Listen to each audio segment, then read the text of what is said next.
Algo me tocó desde abajo en el agua oscura. Antes de comenzar, si te gustan estas historias de terror real, suscríbete al canal y activa la campanita para no perderte ningún relato. Hoy te traigo 4 encuentros aterradores que ocurrieron en el mar, testimonios que desafían toda lógica y que demuestran que el océano guarda secretos que la humanidad aún no comprende. Me llamo Carlos y tengo 48 años. Soy pescador artesanal en Galicia, España, como lo fue mi padre y mi abuelo antes que él. Llevo más de 30 años saliendo al mar. Conozco estas aguas como la palma de mi mano. He pescado en tormentas brutales, en niebla tan espesa que no veía la proa de mi propia barca, en noches sin luna, donde el mar y el cielo se fundían en una misma oscuridad. Pensaba que había visto todo lo que el océano Atlántico podía mostrarme, pero lo que me pasó en agosto del 2019, a unas 20 millas náuticas de la costa de Finisterre, me enseñó que el mar guarda secretos que ningún pescador debería descubrir jamás. Hay cosas que la razón no puede explicar. Esta es una de ellas. Esa noche había salido solo en mi barca, un pequeño pesquero de 15 metros que he mantenido durante 20 años. El motor diésel funcionaba perfectamente, las redes estaban nuevas y había revisado todo el equipo de seguridad antes de zarpar. Normalmente pesco con mi hijo, Miguel, o con algún compañero del gremio, pero esa noche Miguel estaba enfermo con gripe y yo necesitaba salir. Las previsiones meteorológicas de la Agencia Estatal de Meteorología eran excelentes. El mar estaría calmado y yo conocía un banco de merluza que había sido muy productivo la semana anterior. Era una oportunidad que no podía desperdiciar. Salí del puerto de Fisterra alrededor de las 10 de la noche. La travesía fue tranquila, el motor ronroneando de manera constante, las estrellas brillando en un cielo despejado. Llegué al punto exacto, las coordenadas que había marcado en mi GPS, alrededor de las 11:30. El mar estaba como un espejo, algo inusual para esas aguas atlánticas que suelen ser bravas incluso en verano. No había ni una ola, ni un soplo de viento. El silencio era absoluto, solo el sonido del agua lamiendo suavemente el casco de madera de mi barca. Lancé las redes usando el cabestrante eléctrico, observando cómo se hundían en el agua negra. La luna estaba casi llena esa noche. Una luna enorme que colgaba baja en el horizonte, iluminando el océano con una luz plateada y fantasmal que hacía visible cada pequeña ondulación del agua. Me preparé un termo de café y me dispuse a esperar. En la pesca artesanal, la paciencia es la virtud más importante. Después de 1 hora y cuarto, comencé a recoger las redes. El cabestrante gemía bajo el esfuerzo, lo cual era buena señal. Significaba que las redes estaban pesadas. Pero cuando empezaron a subir lentamente desde las profundidades, noté algo extraño, algo que en 30 años pescando nunca había sentido. El peso era irregular, como si algo estuviera tirando de las redes desde abajo. No solo el peso muerto del pescado, era un tirón activo, vivo, algo que jalaba en la dirección contraria. Cierra los ojos por un momento e imagina esto conmigo. Estás completamente solo en una pequeña barca en medio del océano Atlántico.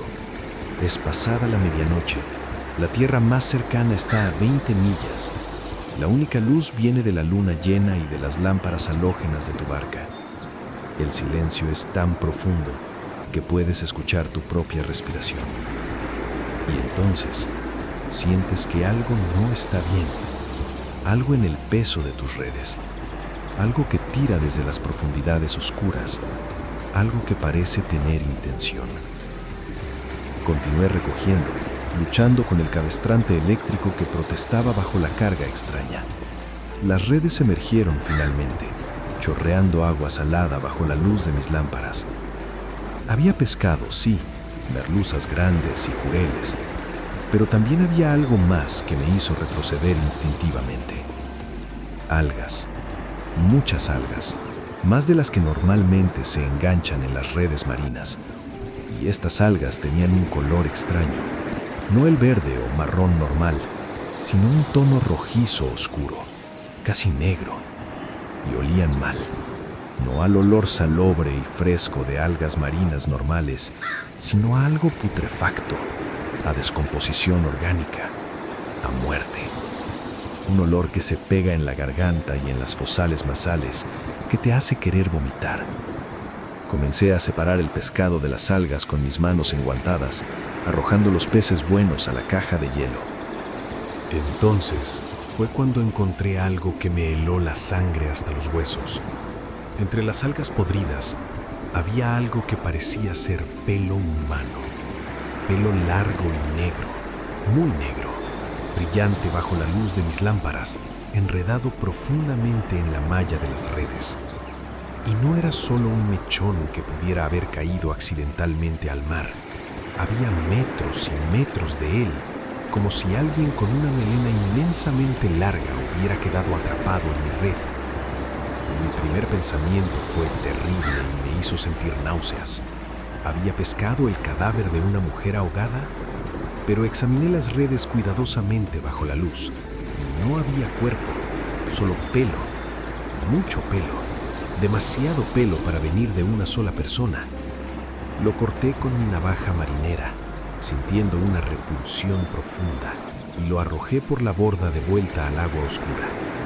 Tal vez era de alguna mujer que se había ahogado en estas aguas, pensé, aunque la idea de que el pelo se separara completamente del cuerpo descomponiéndose me parecía extraña y perturbadora.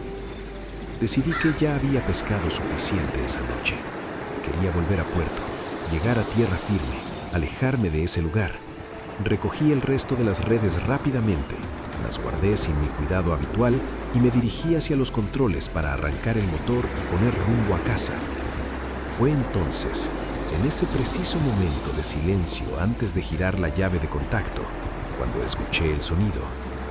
Un canto, muy débil al principio, apenas audible sobre el sonido del motor de mi barca en ralentí y el chapoteo suave del agua contra el casco, pero definitivamente un canto, una voz femenina, dulce y melancólica, con una melodía que no reconocía de ninguna canción marinera tradicional gallega que conociera. El canto venía desde algún lugar en el mar oscuro, pero no podía determinar la dirección exacta. Apagué el motor completamente para escuchar mejor, violando una de las reglas básicas de seguridad marítima de nunca apagar el motor en mar abierto. El canto se hizo más claro en el silencio súbito. Eran palabras en un idioma que no reconocía. No era gallego, ni castellano, ni portugués, ni inglés.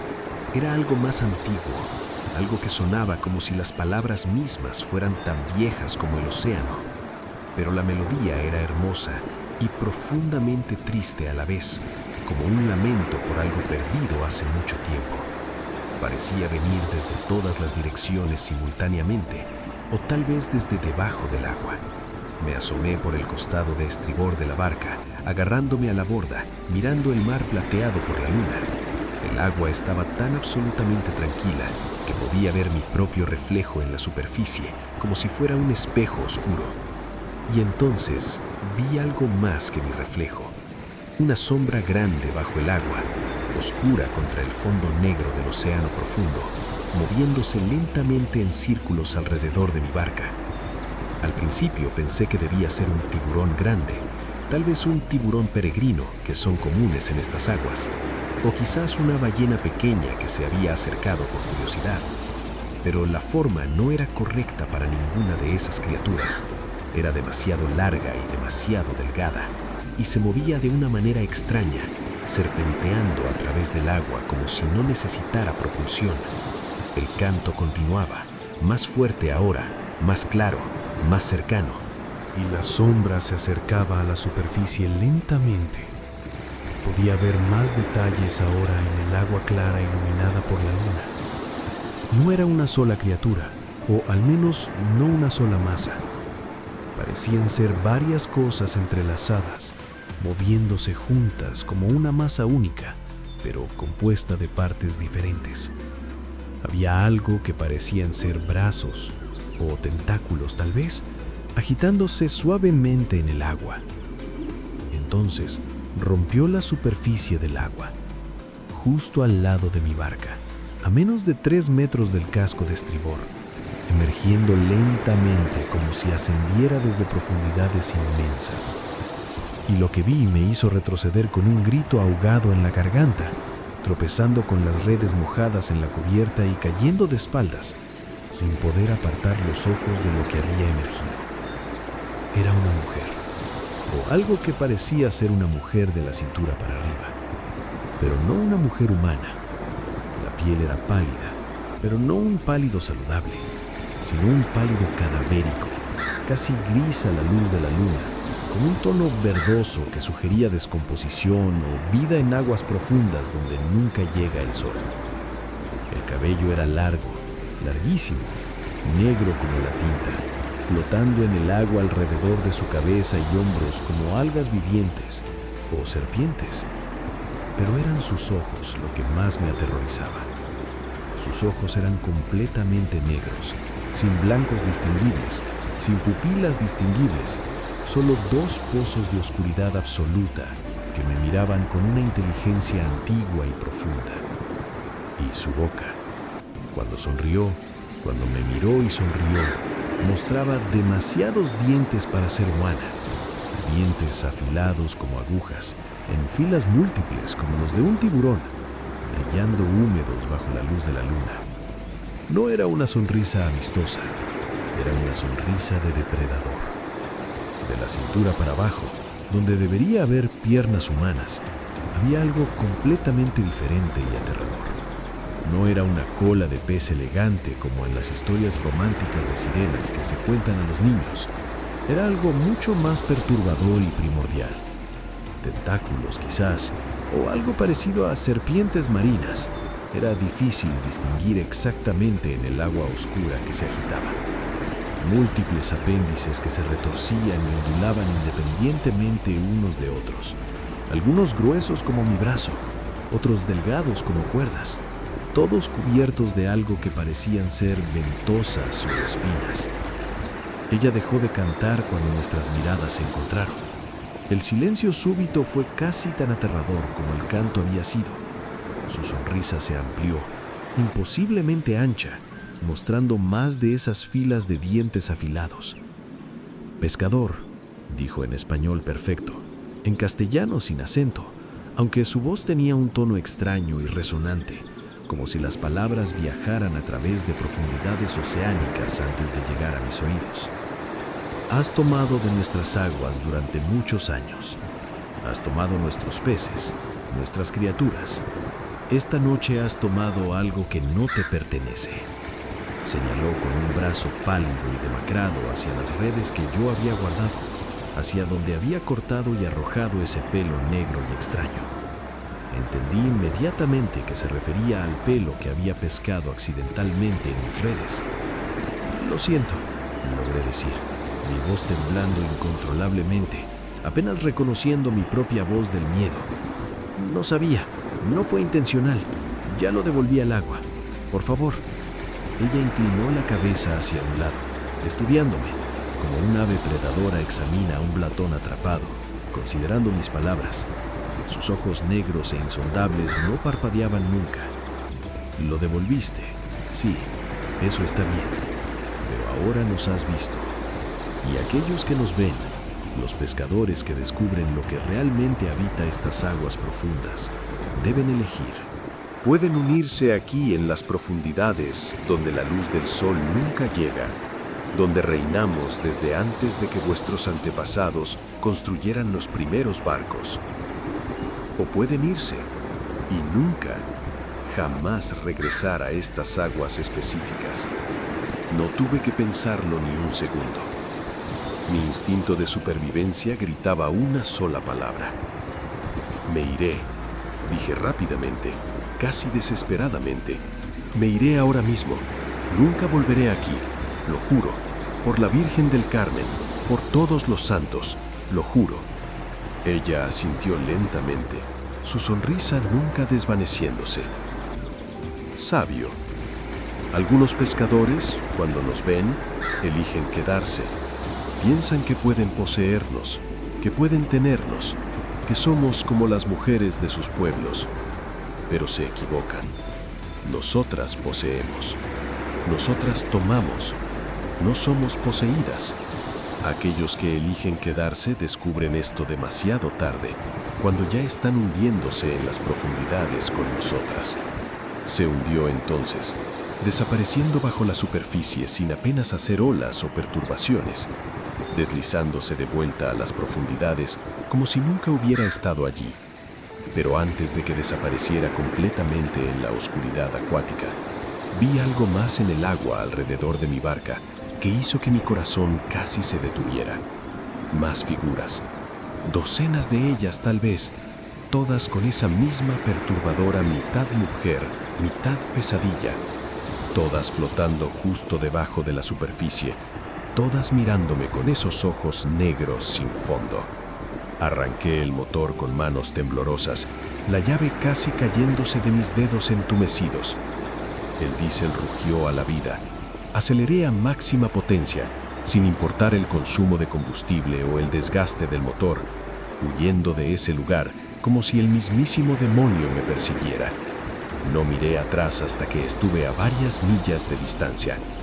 Cuando finalmente me atreví a girar la cabeza y mirar, el mar detrás de mí estaba vacío y tranquilo bajo la luna, como si nada extraordinario hubiera pasado. Llegué a puerto al amanecer, con las primeras luces del alba tiñendo el cielo de rosa y naranja. Vendí mi barca a la semana siguiente a un pescador joven de Muros que estaba empezando. Le dije que me estaba jubilando anticipadamente, que era hora de que los jóvenes se hicieran cargo del mar. Mi hijo Miguel heredó mi licencia de pesca, pero le hice prometer solemnemente que nunca, bajo ninguna circunstancia, pescaría en ese banco específico frente a Finisterre. Le dije que había zonas mejores, más seguras, más productivas. No le conté la verdad. ¿Cómo podría? Pensaría que me había vuelto loco, que el mar finalmente me había robado la cordura. Pero investigué en silencio. Pasé semanas en la Biblioteca Municipal de Santiago, buscando en archivos viejos, en colecciones de leyendas gallegas, en libros de folclor marítimo. Encontré referencias dispersas a las mujeres del agua, criaturas que supuestamente viven en las profundidades del Atlántico frente a la Costa da Morte, ese tramo de costa gallega que ha hundido cientos de barcos a lo largo de los siglos. Algunos textos antiguos las llamaban sirenas, pero las descripciones no coincidían con las sirenas románticas de los cuentos de hadas europeos. Estas eran descritas como antiguas, peligrosas, depredadoras. Las leyendas más antiguas, algunas registradas por monjes en el siglo XII, dicen que llevan ahí desde antes de que los humanos navegaran estas aguas, que son las verdaderas dueñas del océano Atlántico, y que ocasionalmente, cuando los humanos se vuelven demasiado codiciosos o demasiado atrevidos, ellas emergen para recordarnos quién realmente gobierna el mar. Nunca volví a pescar de noche.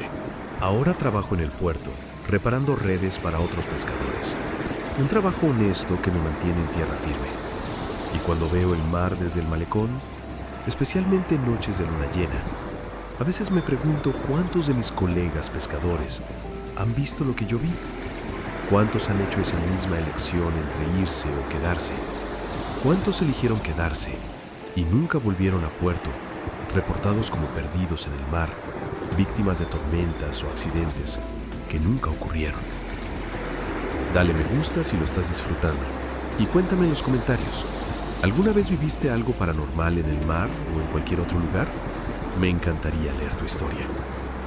Pero la experiencia de Carlos no es la única que he escuchado sobre encuentros perturbadores en aguas españolas. De hecho, hace poco conocí a Diego, un instructor de buceo de 35 años que trabaja en las Islas Canarias, específicamente en Lanzarote. Lo que le sucedió durante una inmersión nocturna en octubre del 2020, cerca de la playa de Papagayo, demuestra que las cosas más aterradoras del océano no están en la superficie, sino en las profundidades donde la luz del sol nunca penetra. Diego lleva 15 años buceando profesionalmente. Ha realizado más de 3.000 inmersiones documentadas, tanto diurnas como nocturnas, en aguas de todo el mundo, desde el Caribe hasta el Mar Rojo. Las inmersiones nocturnas son su especialidad particular. Le fascina mostrar a los turistas la vida marina completamente diferente que solo emerge de sus escondites cuando cae la oscuridad. En octubre del 2020, tenía un grupo de 4 buzos certificados avanzados, todos con más de 50 inmersiones registradas, que querían experimentar una inmersión nocturna profunda en un arrecife volcánico conocido cerca de la costa sur de Lanzarote. Hay cosas que la razón no puede explicar. Esta es una de ellas. Todo comenzó completamente normal y rutinario. Entraron al agua desde un barco alrededor de las 9 de la noche, bajo un cielo estrellado sin nubes. Las condiciones eran perfectas: mar calmado, sin corrientes significativas, visibilidad excelente de más de 30 metros. Diego llevaba una linterna LED de alta potencia de 1200 lúmenes y cada buzo del grupo tenía su propia linterna primaria y una luz de respaldo. Descendieron lentamente, siguiendo el protocolo estándar, ecualizando la presión en sus oídos cada pocos metros, hasta alcanzar 30 metros de profundidad, donde el arrecife volcánico mostraba su mejor espectáculo de vida nocturna. El arrecife estaba vivo con actividad. Pulpos gigantes saliendo de sus guaridas, morenas enormes cazando en las grietas, cangrejos y langostas moviéndose libremente, peces loro dormidos en sus capullos mucosos protectores. Diego señalaba diferentes criaturas con su linterna. Los buzos tomaban fotos y videos con sus cámaras subacuáticas, todo absolutamente perfecto y controlado. Llevaban 20 minutos de inmersión cuando Diego notó algo extraño que le hizo fruncir el ceño detrás de su máscara. Sus luces comenzaron a parpadear, todas al mismo tiempo. No era un parpadeo normal como cuando las baterías se están agotando gradualmente, sino un parpadeo sincronizado y rápido, como si algo estuviera interfiriendo con la electricidad de todas las linternas simultáneamente. Esto no tenía sentido porque Diego había cargado completamente todas las baterías esa misma tarde y había verificado cada luz personalmente antes de la inmersión. Las linternas LED modernas no fallan de esta manera. Las luces se estabilizaron después de unos 10 segundos de parpadeo desconcertante. Diego hizo la señal de OK con su mano a cada miembro del grupo, recibiendo la señal de OK de vuelta, y decidió continuar la inmersión. Probablemente solo había sido alguna interferencia electromagnética extraña, tal vez relacionada con la actividad volcánica geológica de la isla. Pero entonces notó algo más que le hizo sentir el primer escalofrío de verdadero miedo. La temperatura del agua había bajado drásticamente. En aguas tropicales como las de Canarias, especialmente en octubre, que es todavía temporada cálida, la temperatura del agua suele ser muy constante, alrededor de 22 grados centígrados, cómoda incluso con un traje de neopreno de 3 milímetros. Pero ahora, Diego sentía un frío intenso penetrando su traje de 5 milímetros, llegando hasta su piel, calando hasta sus huesos. Sentirías ese frío como miles de agujas de hielo penetrando tu piel. Tus músculos querrían contraerse involuntariamente. Tus dientes querrían castañar contra la boquilla de silicona del regulador en tu boca. Tus manos comenzarían a entumecerse dentro de los guantes de neopreno, perdiendo destreza. Miró su ordenador de buceo en su muñeca izquierda, la pantalla digital brillando en la oscuridad.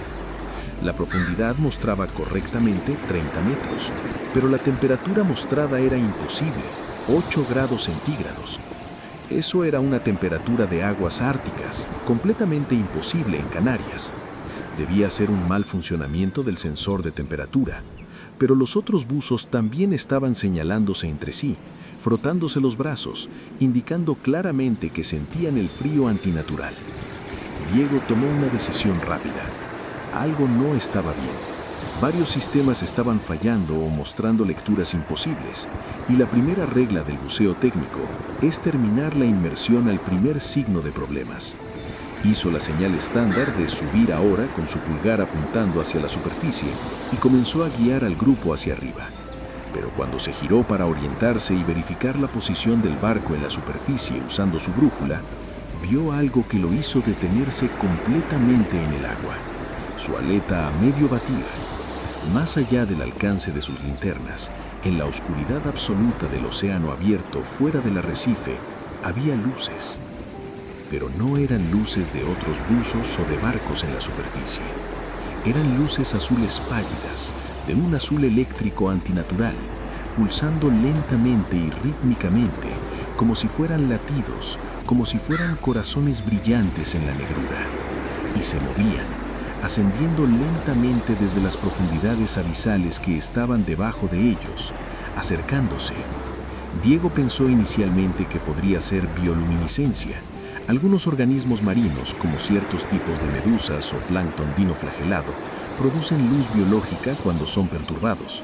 Pero estas luces eran demasiado grandes, demasiado brillantes, demasiado organizadas en sus patrones, y se movían con propósito claro y dirigido, no a la deriva pasiva como el plancton microscópico arrastrado por corrientes. Las luces continuaban acercándose rápidamente. Diego podía ver ahora que había docenas de ellas, tal vez cientos, formando patrones geométricos complejos en el agua oscura, patrones que parecían tener significado o intención. Y con las luces venían sombras enormes, formas grandes y oscuras moviéndose en la periferia de su visión, siempre justo fuera del alcance directo de las linternas. Uno de los buzos del grupo, una mujer alemana llamada Petra, agarró el brazo de Diego con fuerza, su agarre desesperado hasta a través del neopreno. Señalaba con su otra mano, su linterna temblando. Una de las formas oscuras se había acercado lo suficiente para ser parcialmente visible en el resplandor combinado de sus linternas. Lo que vieron no se parecía a ninguna criatura marina conocida por la ciencia moderna. Era enorme, fácilmente del tamaño de un autobús escolar pequeño, tal vez 15 metros de largo. Tenía una forma vagamente cilíndrica u ovalada, con apéndices que podrían ser tentáculos o aletas o algo completamente diferente. Era difícil distinguir porque la cosa se movía y ondulaba constantemente. Su piel, si se podía llamar piel, parecía translúcida y gelatinosa, y a través de ella se podían ver estructuras internas que brillaban con esa luz azul pulsante antinatural. Órganos, tal vez, o algo que servía una función que Diego no podía ni imaginar. Pero lo más perturbador, lo que hizo que el estómago de Diego se revolviera de miedo primordial, era lo que parecía ser una cara en lo que asumía era la parte frontal de la criatura. Había algo que sugería ojos, múltiples pares de ellos, tal vez 6 u 8, todos brillando con ese azul pálido, todos orientados directamente hacia el grupo de buzos humanos, y algo que podría ser una boca o una abertura de alimentación, abriéndose y cerrándose lentamente, mostrando algo que parecían ser dientes o filtros o estructuras de captura bioluminiscentes. Diego hizo lo único que podía hacer.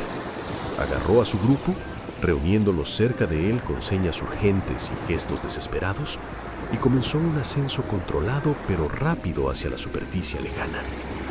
No podían subir demasiado rápido o arriesgaban la enfermedad de descompresión, las burbujas de nitrógeno formándose en su sangre y tejidos, causando parálisis o muerte. Pero tampoco podían quedarse ahí abajo, con esas cosas. Fue un equilibrio terrible entre dos peligros, subiendo lo más rápido que la fisiología humana y las leyes de la física permiten. Las criaturas lo seguían mientras ascendían metro a metro.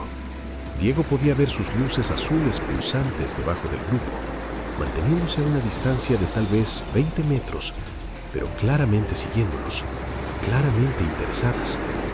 En un momento aterrador, una de las criaturas se acercó mucho, casi rozando a uno de los buzos, un joven español llamado Javier. Javier gritó en su regulador, burbujas de aire escapando en un torrente de pánico puro, sus brazos agitándose.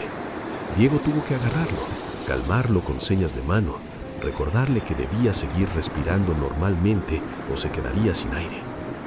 Continuaron subiendo, cada metro pareciendo tomar una eternidad. Diego tenía que hacer paradas de seguridad obligatorias durante el ascenso, detenerse a ciertas profundidades para permitir que el nitrógeno disuelto en sus cuerpos se liberara lentamente. Cada parada era una agonía de miedo, flotando inmóviles mientras esas cosas circulaban debajo. Las criaturas continuaban creando patrones con sus luces. Los patrones eran hipnóticos, casi hermosos en su complejidad geométrica. Diego tenía que evitar mirarlos directamente, porque había algo en los patrones pulsantes que le hacía sentir mareado y desorientado, como si los patrones estuvieran diseñados para afectar el cerebro humano de alguna manera. Dos de los otros buzos parecían estar cayendo en una especie de trance, mirando fijamente las luces, dejando de nadar. Diego tuvo que sacudirlos físicamente para romper el hechizo. Finalmente, después de lo que pareció horas, pero que según su ordenador de buzo fueron solo 18 minutos, rompieron la superficie del agua. El barco de buzo estaba exactamente donde debía estar, a solo 30 metros de su posición. El capitán ya los había visto emerger y estaba maniobrando el barco hacia ellos. Diego hizo un recuento rápido mientras todos se agarraban a una cuerda de superficie. 4 buzos, todos presentes, todos respirando, todos vivos. Gracias a Dios. Nadaron rápidamente hacia el barco, subiendo por la escalera de aluminio con una prisa que alarmó al capitán experimentado. Una vez todos salvos en la deca, se quitaron sus máscaras y comenzaron a hablar todos a la vez, señalando el agua. Diego les pidió silencio. Respiró profundo y miró hacia el agua oscura desde la cubierta del barco. Las luces todavía eran visibles debajo de la superficie, creando un resplandor azul fantasmal que iluminaba el agua desde abajo. Pulsaban más lentamente ahora, como si estuvieran descansando o esperando. Y entonces, gradualmente, comenzaron a descender, hundiéndose de nuevo en las profundidades abisales de donde habían venido. El resplandor azul se fue atenuando, haciéndose más débil, hasta que finalmente desapareció completamente y solo quedó la oscuridad normal del océano nocturno. De vuelta en tierra firme esa noche, Diego reportó el encuentro a las autoridades marítimas españolas en el puerto de Arrecife y contactó a varios biólogos marinos que conocía en la Universidad de La Laguna en Tenerife. Les mostró el video que uno de los buzos, Petra, había logrado capturar con su cámara GoPro durante el encuentro. Los biólogos examinaron las imágenes durante días. Estaban completamente desconcertados y confundidos. No reconocían las criaturas de ninguna especie documentada. Algunos especularon que podrían ser calamares gigantes o alguna especie desconocida de medusa colonial, pero las imágenes eran demasiado borrosas y distorsionadas por el movimiento para permitir identificación definitiva. Diego investigó obsesivamente por su cuenta durante meses. Descubrió que otros buzos profesionales en Canarias habían reportado avistamientos similares a lo largo de los años, especialmente en inmersiones nocturnas profundas. Luces en las profundidades, criaturas grandes y completamente desconocidas que ascendían ocasionalmente desde las fosas oceánicas que rodean las islas volcánicas. Las Islas Canarias están geológicamente situadas sobre plataformas volcánicas que se elevan abruptamente desde profundidades abismales de más de 3.500 metros. Esas profundidades son en gran parte completamente inexploradas por la ciencia humana. Un mundo donde la presión del agua es aplastante, donde la oscuridad es absoluta y eterna, donde las temperaturas son apenas por encima del punto de congelación. Un mundo donde podrían existir formas de vida que nunca hemos imaginado. Diego sigue buceando porque es su profesión y su pasión, pero ya no realiza inmersiones nocturnas bajo ninguna circunstancia. Rechaza todos los pedidos de clientes, sin importar cuánto dinero ofrezcan. Y cuando bucea durante el día, se mantiene en aguas poco profundas, nunca más de 20 metros de profundidad, porque aprendió algo que cambiará su perspectiva del océano para siempre, que el mar tiene capas, niveles de existencia, reinos de profundidad donde habitan cosas que los humanos no estamos destinados a encontrar. Y hablando de las profundidades inexploradas del océano, necesito compartir la historia de Tomás, un marinero mercante de 52 años que ha navegado por todos los océanos del mundo durante más de 30 años. Su experiencia en el Océano Pacífico en marzo del 2021, a miles de kilómetros de cualquier tierra, involucra algo que toda su tripulación de 23 marineros experimentados presenció, algo que los persiguió psicológicamente durante días, algo que la compañía naviera multinacional les ordenó específicamente nunca mencionar públicamente bajo amenaza de despido y acciones legales. Tomás trabaja en cargueros comerciales internacionales, esos buques gigantes que transportan contenedores de mercancías entre continentes. Son viajes largos y monótonos, semanas o incluso meses en el océano abierto sin ver tierra, solo agua hasta el horizonte en todas direcciones. En marzo del 2021, estaba a bordo del MV Esperanza del Mar, un carguero portacontenedores de 250 metros de eslora que viajaba desde Los Ángeles, California, hacia Yokohama, Japón, cruzando el vasto e interminable Océano Pacífico Norte. Hay cosas que la razón no puede explicar. Esta es una de ellas. Era el 10º día de un viaje programado de 18 días. Estaban en medio absoluto del océano, según el GPS del barco, a más de 2.300 kilómetros de la tierra más cercana en cualquier dirección. El mar estaba calmado, casi plano, condiciones perfectas para la navegación comercial. Tomás tenía el turno de vigía de medianoche a 4 de la madrugada, caminando por el puente de mando, monitoreando instrumentos, vigilando el radar por si había otros barcos en el área. Era aproximadamente la 1:15 de la madrugada cuando notó algo extraño en el agua alrededor del barco masivo.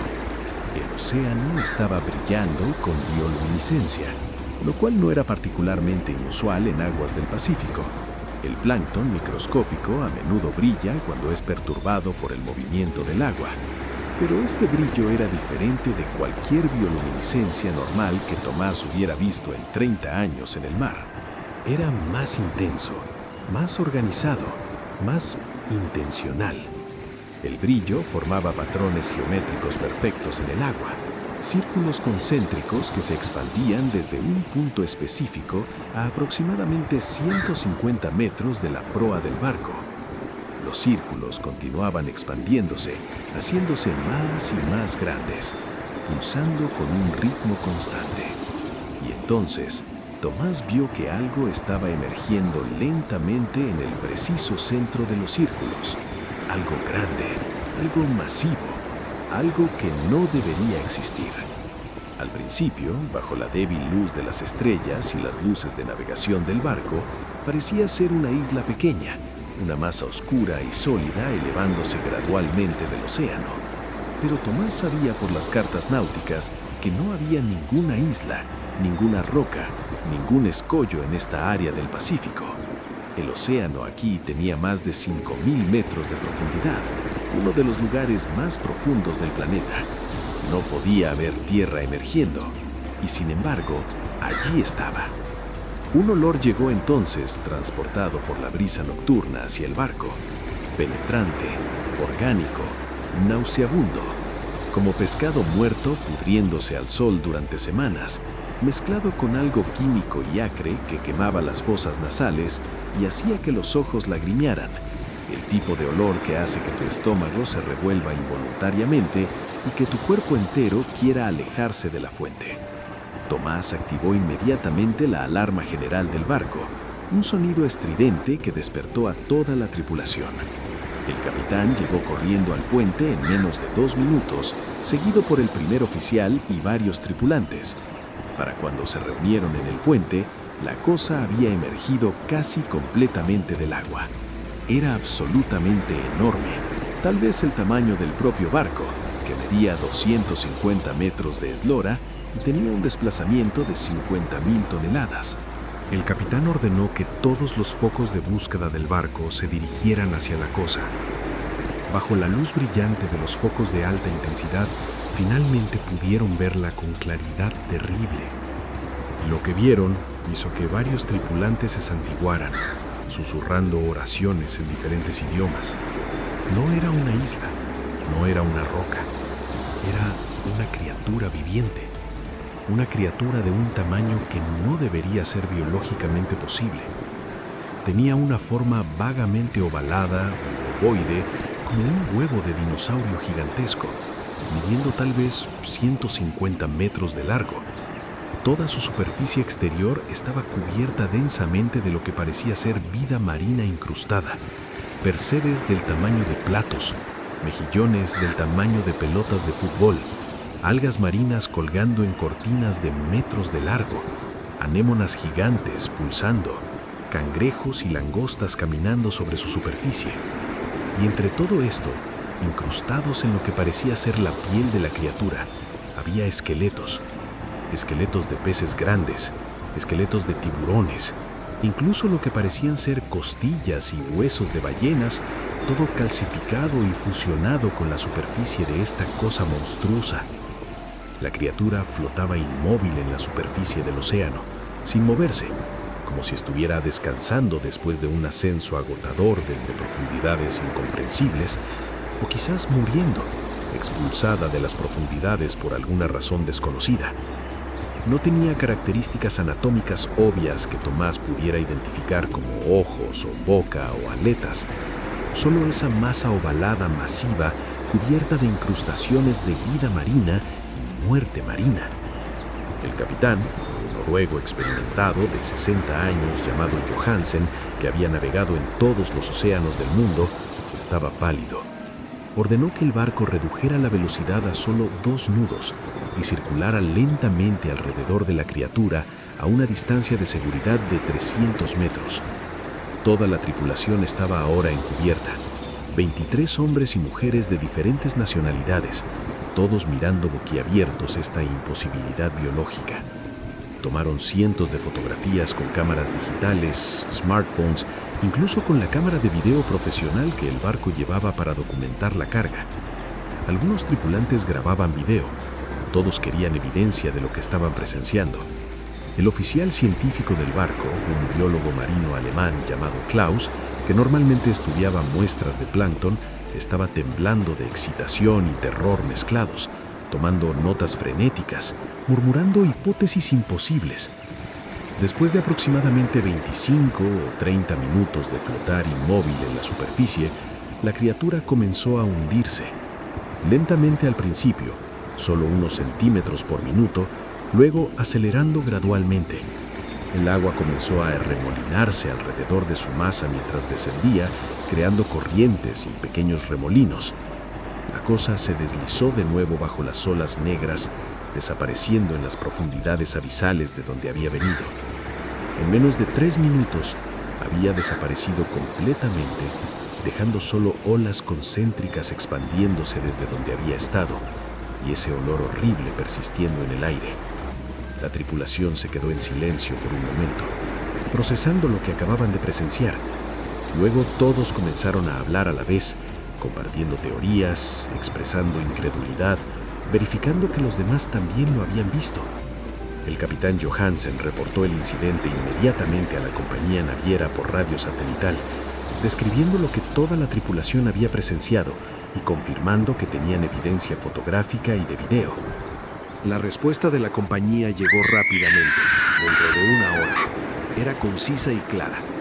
No mencionar esto a nadie fuera del barco, bajo ninguna circunstancia. La compañía enviaría representantes para reunirse con ellos cuando atracaran en Yokohama. Todos debían mantener silencio absoluto hasta entonces. Cuando atracaron en el puerto de Yokohama, 15 días después, 3 representantes de la naviera los estaban esperando en el muelle, junto con otros 4 hombres en trajes oscuros que se identificaron vagamente como trabajando para agencias internacionales de seguridad marítima y protección ambiental.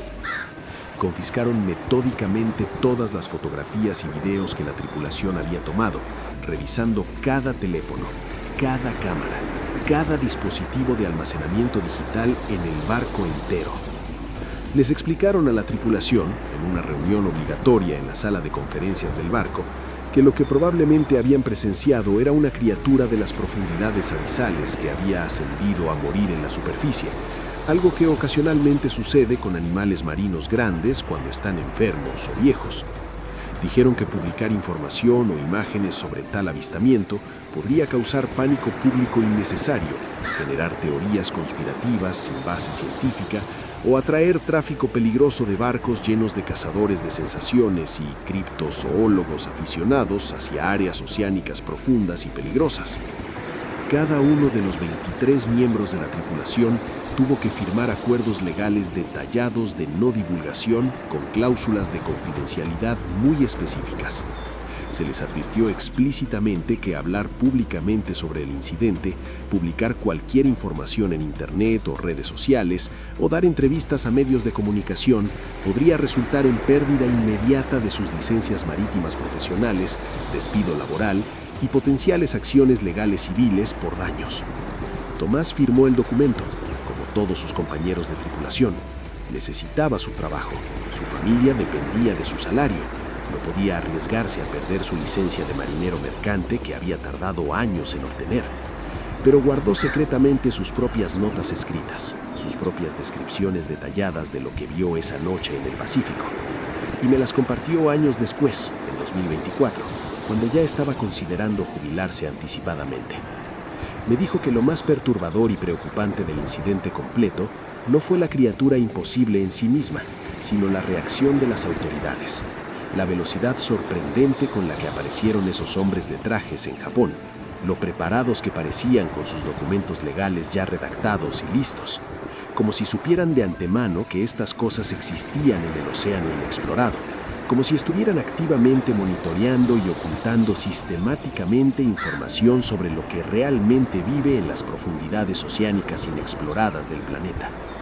Tomás sigue navegando en cargueros porque es lo único que sabe hacer, pero ahora está obsesionado con recopilar y documentar historias de encuentros marítimos con criaturas desconocidas. Ha compilado personalmente docenas de testimonios similares de otros marineros mercantes, pescadores de aguas profundas y tripulaciones de buques oceanográficos. Todos cuentan historias inquietantemente parecidas. Avistamientos de cosas biológicamente imposibles, seguidos rápidamente por encubrimientos oficiales coordinados, amenazas legales sutiles, acuerdos de confidencialidad obligatorios.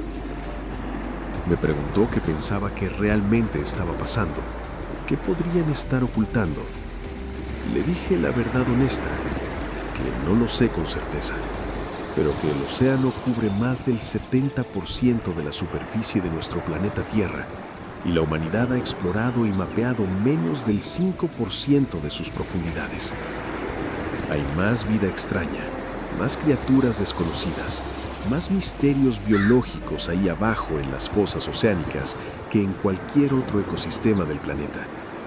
Y tal vez, solo tal vez, algunas de esas criaturas son tan extrañas, tan grandes, tan aterradoras o tan incomprensibles que aquellos en posiciones de poder han decidido que el público general nunca debería saber que existen.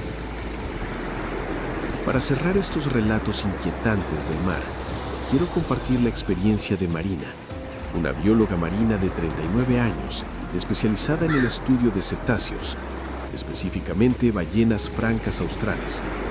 Trabaja para el Instituto de Conservación de Ballenas en Argentina. Su encuentro extraordinario durante una investigación de campo en la península Valdés en julio del 2022 involucra algo que desafía completamente toda su comprensión científica del comportamiento animal. Algo que sugiere que las ballenas saben cosas profundas sobre el océano que nosotros los humanos no sabemos y que ocasionalmente intentan advertirnos o protegernos de peligros que no podemos percibir. Marina tiene un doctorado en biología marina de la Universidad de Buenos Aires y lleva 15 años estudiando específicamente las ballenas francas australes que migran cada año a las aguas protegidas de Península Valdés en la provincia de Chubut para reproducirse y criar a sus ballenatos. Es una científica rigurosamente entrenada, profundamente escéptica de cualquier cosa que no pueda ser medida objetivamente, documentada fotográficamente y publicada en revistas científicas con revisión por pares. pero lo que presenció personalmente en julio del 2022 sacudió hasta sus cimientos científicos más fundamentales. Hay cosas que la razón no puede explicar. Esta es una de ellas. Estaba en un pequeño barco de investigación de 12 metros con 2 asistentes de campo, Julián y Sofía, ambos estudiantes de posgrado, siguiendo y documentando a un grupo familiar de 4 ballenas francas, 2 hembras adultas de aproximadamente 15 metros de largo cada una, un macho adulto ligeramente más pequeño y una cría de solo 3 meses de edad. Era un día completamente típico de observación científica. Cielo despejado, mar tranquilo, tomando fotografías de identificación de las callosidades únicas de cada ballena, registrando cuidadosamente sus comportamientos en cuadernos, grabando sus vocalizaciones complejas con hidrófonos submarinos especializados. Alrededor de las 3:20 de la tarde, las ballenas comenzaron a actuar de manera anormal. Se volvieron visiblemente agitadas, nadando en círculos erráticos, elevando repetidamente sus enormes colas fuera del agua en un comportamiento llamado lobtailing, emitiendo vocalizaciones que Marina nunca había escuchado en 15 años de estudio intensivo. Eran sonidos de alerta clara, gritos casi, muy diferentes de las llamadas normales de apareamiento o comunicación maternal que ella había documentado miles de veces. Marina verificó todo su equipo electrónico. Los hidrófonos estaban funcionando perfectamente, grabando estos sonidos inusuales en alta calidad digital. El GPS mostraba su posición exacta. No había ningún mal funcionamiento técnico. Ella miraba alrededor en todas direcciones, buscando qué podría estar perturbando a las ballenas tan dramáticamente. No había orcas predadoras visibles. No había otros barcos en el área en un radio de varios kilómetros. El mar estaba perfectamente calmado. No había explicación obvia. Entonces las ballenas hicieron algo que Marina nunca había presenciado personalmente en 15 años de trabajo de campo, algo que no estaba documentado en ninguno de los libros de texto de comportamiento de cetáceos que había estudiado. Las 3 ballenas adultas se posicionaron deliberadamente en una formación protectora cerrada alrededor de la cría pequeña, formando un triángulo vivo, y luego las 4 nadaron directamente y rápidamente hacia el pequeño barco de investigación. Esto era comportamiento absolutamente anormal y potencialmente peligroso. Las ballenas francas generalmente son curiosas y tolerantes con los barcos de investigación, a veces acercándose para investigar, pero mantienen siempre una distancia respetuosa. Pero estas venían directamente hacia ellos a velocidad, creando olas grandes con sus cuerpos masivos. Marina le gritó urgentemente al capitán del barco, un pescador local experimentado llamado Roberto, que pusiera el motor en reversa y retrocediera inmediatamente. Colisionar con una ballena franca adulta de 50 toneladas de peso podía ser absolutamente desastroso tanto para el animal protegido como para el barco pequeño y sus ocupantes. Pero las ballenas se ajustaron inteligentemente su rumbo, siguiendo al barco mientras retrocedía, manteniéndose cerca. La hembra más grande, una ballena que Marina había estado estudiando durante años y había nombrado Luna por una marca distintiva en forma de media luna en sus callosidades, emergió casi completamente del agua justo al lado del casco de babor del barco. Esto es un comportamiento llamado spy hopping, donde las ballenas levantan verticalmente sus enormes cabezas sobre el agua para observar visualmente. Pero normalmente lo hacen muy brevemente, solo unos segundos. Luna mantuvo la posición durante casi un minuto completo, su enorme ojo negro del tamaño de una pelota de fútbol mirando directamente y fijamente a Marina a solo 3 metros. Marina sintió algo profundamente extraño en ese momento prolongado de contacto visual, una sensación casi telepática de comunicación urgente, aunque no con palabras humanas. La ballena la estaba mirando intencionalmente, evaluándola, estudiándola, tratando desesperadamente de transmitir algo importante. Marina podía jurar científicamente que veía algo en ese ojo inteligente, algo más que simple instinto animal evolutivo. Inteligencia consciente, propósito deliberado y algo que parecía inequívocamente ser miedo. Luna se hundió bajo el agua, luego emergió rápidamente del otro lado opuesto del barco, empujando el casco suavemente pero firmemente con su enorme cabeza callosa, empujándolos físicamente, intentando activamente mover el barco en una dirección específica, alejándolos del curso que habían estado siguiendo durante la mañana. Sofía, una de las asistentes en el barco, señaló con voz temblorosa algo extraño en el agua detrás de la posición de las ballenas. El mar había cambiado visiblemente de color en un área grande. Donde antes era el azul claro normal del Atlántico Sur, ahora había un área extensa de agua oscura, casi completamente negra, extendiéndose como una mancha de petróleo gigante, pero sin el brillo característico del petróleo. Marina pensó inicialmente que podría ser una floración de algas tóxicas o algún tipo de contaminación industrial, aunque Península Valdés está protegida y no debería haber contaminación. Pero la mancha oscura se extendía rápidamente hacia ellos, acercándose, creciendo, y había algo profundamente perturbador en cómo se movía. Se movía contra la corriente oceánica documentada, contra la dirección del viento. Se movía con propósito e intención. Las ballenas intensificaron dramáticamente sus esfuerzos, empujando el barco más fuertemente con sus cabezas masivas, sus vocalizaciones volviéndose más urgentes y casi desesperadas, comunicando claramente: aléjense ahora, peligro inminente, muévanse. El capitán Roberto, un hombre que había pasado 40 años en estos mares y que respetaba profundamente la sabiduría ancestral de los animales marinos, no dudó. Aceleró el motor diésel a máxima potencia y alejó el barco rápidamente de la mancha oscura que se aproximaba. Las ballenas los acompañaron durante casi 1 kilómetro, nadando junto al barco, asegurándose de que se alejaran suficientemente antes de finalmente girar en sincronía perfecta y nadar rápidamente en la dirección completamente opuesta a velocidad máxima. Marina observó desde la distancia segura con sus binoculares profesionales de alta potencia.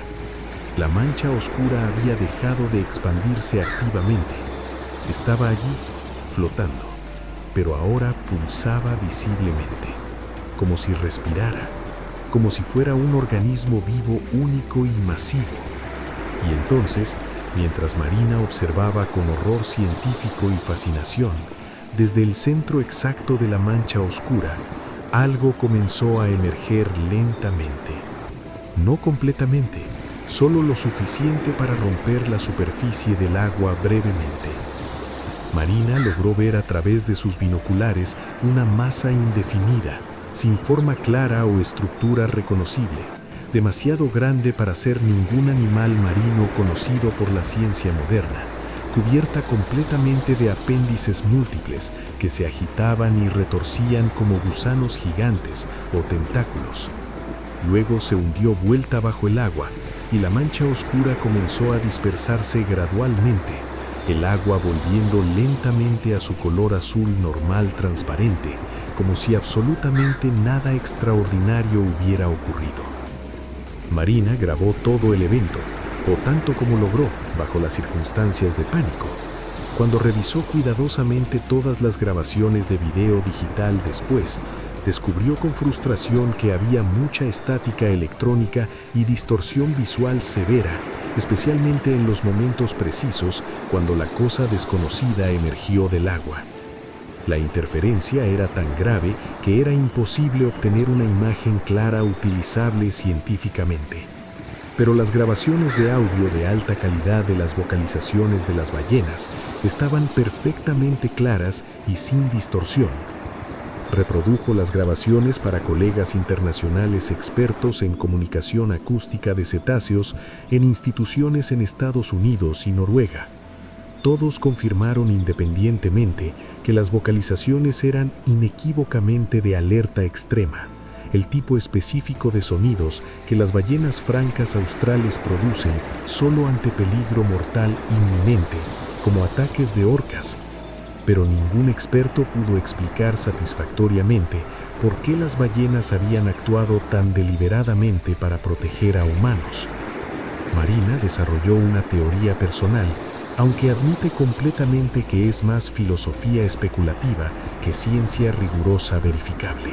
Cree que las ballenas, que han evolucionado y vivido en los océanos durante más de 50 millones de años, conocen cosas fundamentales sobre el mar que nosotros los humanos estamos apenas comenzando a descubrir con nuestra tecnología limitada. Que han visto repetidamente estas entidades o criaturas extrañas que ocasionalmente emergen de las profundidades abisales inexploradas.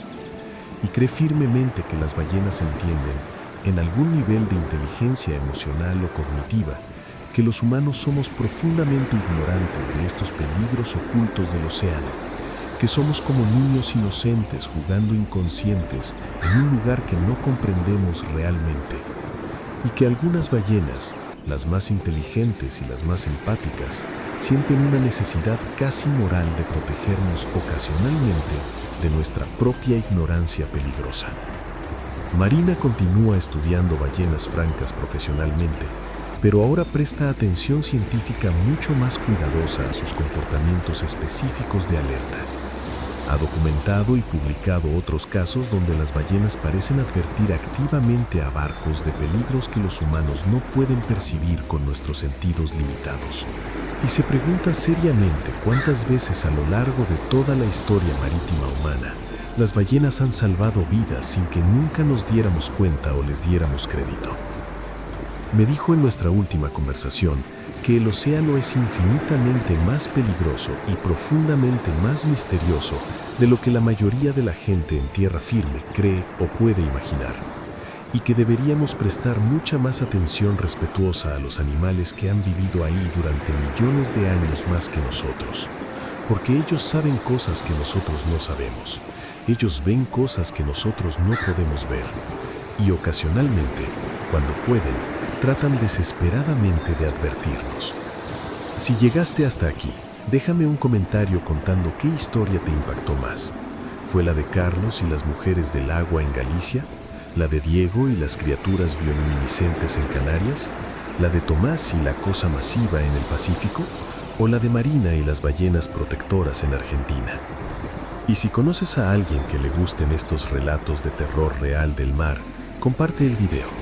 Nos vemos en el próximo volumen de Encuentros Aterradores.